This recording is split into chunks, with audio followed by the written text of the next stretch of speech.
안녕하세요. 솔리시터 김범무사입니다.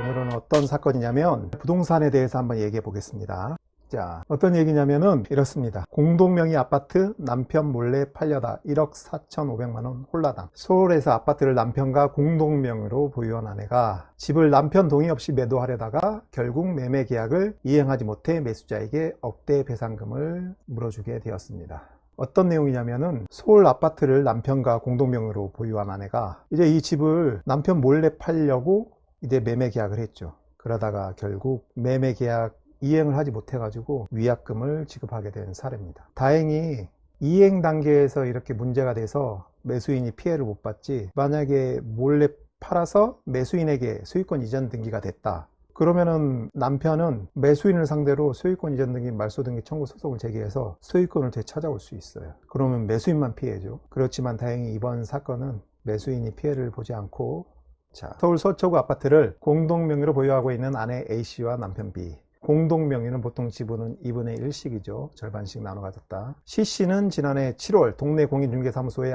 이 아파트가 14억 5천만 원의 매물로 나온 것을 확인했다. 그래서 C씨는 공인중개사를 통해 매수 계약을 체결하기 위한 문자 메시지를 A씨에게 보낸다. 소위 가계약이라고 하고, 예전에는 가계약이 약간 불완전했는데 이제 이 부분에 대해서 이제 중개사님들도 아주 철저히 준비를 하신 것 같아요. 그래서 거의 구체적 계약서에 준할 정도로 아주 자세히 작성을 하십니다. 그리고 보내드리죠. 문자 메시지에는 계약일, 중도금, 잔금일 등 계약 내용이 구체적으로 적혀 있었다. A씨가 확인했다는 취지로 답변하자 C씨는 A씨 계좌로 약 1억 4,500만 원의 일부인 1억 원을 송금했다. 이제 송금했습니다. 그럼으로써 이제 문제는 A씨가 남편 B씨 동의 없이 아파트를 매물로 내놨다는 것. B씨는 아내가 서초구 아파트를 매도하기 직전이라는 사실을 알자마자 공인중개사에게 공동명의자인 나에게 위임장을 받거나 전화를 통한 매도 의사 확인 절차를 밟지 않았으므로 계약은 무효다 라고 했네요. 또 매수인이 아내 계좌로 송금한 돈이 매매 대금의 10%에 못 미침으로 가계약일 뿐이다 라고 주장했습니다. 자, 공동명의자인 나에게 위임장을 받지 않거나, 만약에 지금 현재 이 내용으로 봤을 때 계약 형태는 아내분이 남편 B의 동의 없이 매매 계약을 작성한 것 같아요. 그러면은 그 아내분이 남편 B씨는 무권대리가 되죠. 무권대리. 남편이 책임을 지지 않으면 이제 아내가 책임을 지는 구조예요. 그래서 자기가 책임을 지든지 아니면은 아내가 책임을 지든지. 부부관계니까 뭐 아내 통장에서 돈이 나가던 남편 통장에서 돈이 나가던 피해를 보는 건 마찬가지입니다. 무효, 이 말도 이런 타당해요. 아내가 대리권 없이 계약을 했기 때문에 뭐 B씨 입장에서는 무효라고 주장할 수 있지만, 그럼 계약이 무효가 되면 대리권 없이 체결을 하면은 아내분은 무권대리인 책임을 지기 때문에 뭐 이혼을 하지 않거나 이혼을 하지 않고 평생 같이 살 것이라면 책임지는 건 마찬가지라고 볼 수 있죠. 피해 보는 금액은 매매대금의 10%의 못 미침으로 가계약이다. 매매대금의 뭐 10%든 1%든 5%든 0.3%든 그거는 큰 의미는 없습니다. 이 가격은 상대방의 계약 성립에 영향은 없습니다.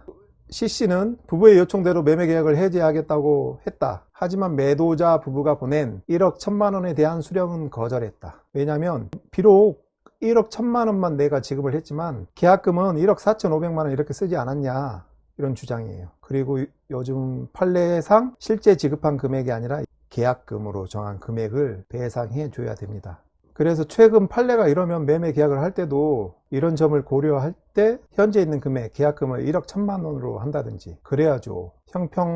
형평성이 좀 맞을 것 같긴 해요. 매수인이 원래 계약금의 100%가 배상 금액이라는 것이 C씨의 주장. 그래서 소송을 갔죠. 뭐 계약서를 작성하지 않았지만 그래도 문자 메시지를 통해서 계약이 성립했다는 걸 이제 확인을 했죠. 그리고 일반적인 부동산 매매 거래 관행에 따라 매매 계약이 성립된 것으로 봐야 한다. 그래서 손해배상액은 1억 4,500만 원이 되는 것이죠. 그리고 이런 경우 통상 계약금을 손해배상액의 예정으로 하기 때문에 특별한 손해액을 입증하지 않고 채무불이행 사실만 입증을 하면 1억 4,500만 원을 지급받을 수 있습니다. 이 사건을 담당한 서울중앙지법은 올해 8월 말 기준으로 이 아파트 시가가 18억 원이다. 즉 C씨가 3억 5천만 원만큼의 손해를 입은 사실이 인정된다라며, 따라서 A, B, C 부부는 C씨에게 손해배상금 1억 4,500만 원을 지급할 의무가 있다고 판결했다. 그런데 이게 한 신문기사의 내용이거든요. 제가 이 계약금으로 봤을 때는 1억 4,500만 원을 지급할 의무가 있다고 판결을 봤을 때는 계약금을 손해배상 예정액으로 한다라는 그 규정으로 인해서 1억 4,500만 원을 지급한 것으로 판단됩니다. 부동산 거래에서는 당사자 본인 확인과 등기 의사 확인, 이런 것들이 참 중요한 것 같아요. 다행히 이번 사건 같은 경우에는 중간에 무권 대리로 아내가 대리권 없이 자기 지분을 판 것을 알아서 이렇게 계약 해지를 했지만, 만약에 이게 간과되고 소유권 이전 등기가 넘어갔다면 매수인이 피해보고 또 그 매수인이 다른 사람에게 매도를 했다면 그 다음 소유자가 피해를 입게 돼요. 그래서 등기 절차에서는 자기 자신뿐만 아니라 등기 절차에 참여하는 모든 사람들이 나 하나 정도면 괜찮겠지 하는 것보다 충실히 절차를 잘 지키는 게 중요하다고 생각됩니다. 네, 그럼 다음에 뵙겠습니다. 감사합니다.